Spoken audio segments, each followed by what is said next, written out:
brought to you by Palvi Agrico. आता शेतीसाठी जे काही लागणार ते घरपोच मिळणार, तेही मोबाईलच्या एका क्लिकवर। आता गेम उलटा होणार। सोलापूरच्या काँग्रेस खासदार प्रणिती शिंदेंनी भाजप विरोधात आता त्यांचाच डाव खेळण्याचा प्लॅन केलाय। सोलापूर जिल्ह्यातील नगर परिषद आणि नगरपंचायत निवडणुका झाल्या, त्याचे निकाल आले तेव्हा काँग्रेसच्या नावापुढे जागा होत्या 0। तीर्थक्षेत्र विकास आघाडीच्या उमेदवारांसाठी शिंदेंनी प्रचार केला, पण त्यानंतरही प्रश्न विचारला जाऊ लागला, खासदार प्रणिती शिंदेंनी काँग्रेस कार्यकर्त्यांना वाऱ्यावर सोडलं का?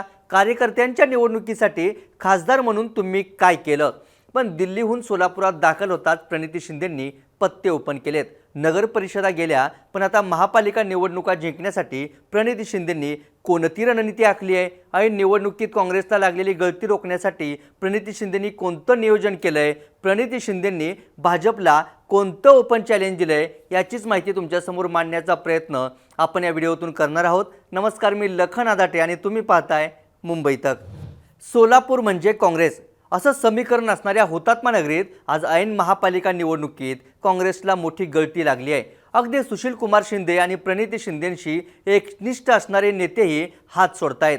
सोलापूर महानगरपालिका निवडणुकीसाठी मुलाखती सुरू असतानाच काँग्रेसची कोंडी झाली आहे। त्यामुळे प्रणिती शिंदेंनी भाजप विरोधात आता त्यांचाच प्लॅन पलटवणारी खेळी केली आहे, ज्यामध्ये काँग्रेस सोडणाऱ्यांसह निष्ठावंत भाजप कार्यकर्त्यांवर अन्याय होतोय, त्यांनी काँग्रेसमध्ये यावे अशी ऑफर देत प्रणिती शिंदेंनी निवडणुकीला कलाटणी देणारा डाव टाकलाय। सगळ्या जसं मी म्हणते, भाजप विरोधात जेवढे आहेत तेवढे सगळ्यांच्या सोबत आम्हाला एकत्र येण्यास काही हरकत नाही। आणि जे भाजपकडे गेलेत, जी लोक भाजपनी ज्यांना तिकीट दिली नाही आहेत, बंडखोर असतील, त्यांच्यासाठी पण आमचे दरवाजे उघडे।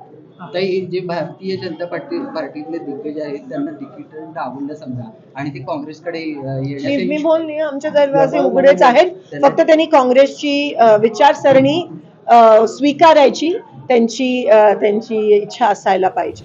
प्रणिती शिंदेंच्या खेळीमागे भाजप विरोधात त्यांच्या मनात असलेला संताप असल्याचं बोललं जातंय। पण हा राग का आलाय ते पहा। त्याचं झालं असं की जयकुमार गोरेंच्या उपस्थितीत सोलापुरात 2 दिवसांआधी काही प्रवेश सोहळे पार पडले।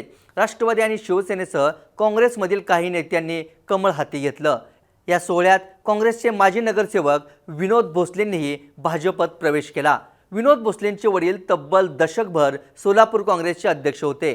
धर्मा भोसलेंनी सुशील कुमार शिंदेंच्या खांद्याला खांदा लावून सोलापुरात काँग्रेस रुजवली आणि टिकवली। धर्मा भोसलेंचे पुत्र विनोद भोसले सुद्धा काँग्रेसचे नगरसेवक म्हणून उत्तमपणे काम केलं, पण सोलापूर महानगरपालिकेतील बदलत्या समीकरणांमुळे निवडणुकीच्या मुलाखती सुरू असतानाच भाजपमध्ये प्रवेश केला। अभ्यासू नगरसेवक म्हणून ओळख असलेल्या आणि कार्यकर्त्यांचा जत्था असणाऱ्या CA विनोद भोसलेंचं जाणं खासदारांच्या जिव्हारी लागल्याची चर्चा आहे। कारण शिंदेंनी शहर अध्यक्ष म्हणून ज्यांच्यावर जबाबदारी दिली त्या चेतन नरोटेंना आता एकाकी झुंज द्यावी लागेल। चेतन नरोटेंसोबतच्या प्रभागातूनच विनोद भोसले आणि त्यांचे सहकारी निवडून आलेत। त्याच प्रभाग आणि परिसरातील वैष्णवी करंगुळे आणि श्रीदेवी फुलारी यांनी आधीच कमळ हाती घेतलंय। आता विनोद भोसलेंच्या जाण्यानं सरदारच मतदारसंघात अडकून पडल्यास शहराचं नियोजन कोण करील, हाही प्रणिती शिंदेंसमोरचा प्रश्न आहे। म्हणूनच आतापर्यंत शांत असणाऱ्या प्रणिती शिंदे विनोद भोसलेंनी साथ सोडतात एवढ्या आक्रमक झाल्यात। सत्तेत असतानाही तुम्हाला आमचे उमेदवार पळवावे लागतात, आता गेम उलटा होणार म्हणत शिंदेंनी जयकुमार गोरे आणि देवेंद्र कोठेंना ओपन चॅलेंज केलंय। वर गेल्यावर जो खाली येतोय तो त्यांचा सुरू झालाय आणि तुम्हाला दिसेल काही दिवसात की हे पूर्ण गेम आता उलटा होईल आणि पुन्हा एकदा मला असं वाटतं जे गेले ते त्यांची परत येतील। केंद्रात आणि राज्यात त्यांची सत्ता असूनही, अमाप पैसे असूनही, साम दाम दंड सगळे असूनही त्यांना नगरसेवक साठी उमेदवार मिळत नाहीत, ही आश्चर्याची बाब आहे। आणि त्यांना काँग्रेसचे उमेदवार पळून घेऊन जावे लागतात, ही मला कीव येते। सोलापूर भाजपात सध्या अंतर्गत संघर्ष सुरू आहे। विजयकुमार देशमुख आणि सुभाष देशमुख एकीकडे तर जयकुमार गोरे आणि देवेंद्र कोठे दुसरीकडे। या वादामुळे अनेक जणांवर तिकीट वाटपात अन्याय होण्याची शक्यता आहे। त्यातच काँग्रेस आणि इतर पक्षातून आलेल्यांमुळे परंपरागत मतदारसंघ असूनही अनेकांवर साईडलाईन होण्याची वेळ येऊ शकते। त्यामुळेच तुम्ही आमचे नगरसेवक फोडले तर आम्ही तुमचे नेते फोडू ना जया भाऊ, असा इशारा प्रणितीताईंनी दिलाय।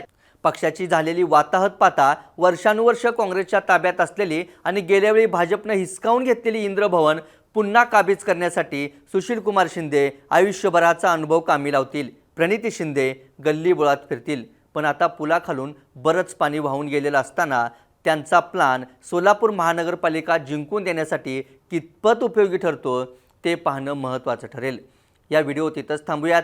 एकेकाळी कोठे समर्थक म्हणून ओळखले जाणारे शहराध्यक्ष चेतन नरोटेही भाजपात जातील की काँग्रेसमध्येच राहतील? प्रणिती शिंदे भाजपवर गेम उलटवण्यात यशस्वी होतील का, की सोलापूर महानगरपालिकेसाठी रणनीती आखण्यात काँग्रेसला आता खूप उशीर झालाय? याबाबत तुम्हाला काय वाटतं ते आम्हाला कमेंट करून नक्की सांगा. ताज्या घडामोडी आणि अचूक विश्लेषणासाठी मुंबई तकच्या यूट्यूब चॅनलला सबस्क्राईब करा. फेसबुक आणि एक्सवरही फॉलो करायला विसरू नका. धन्यवाद.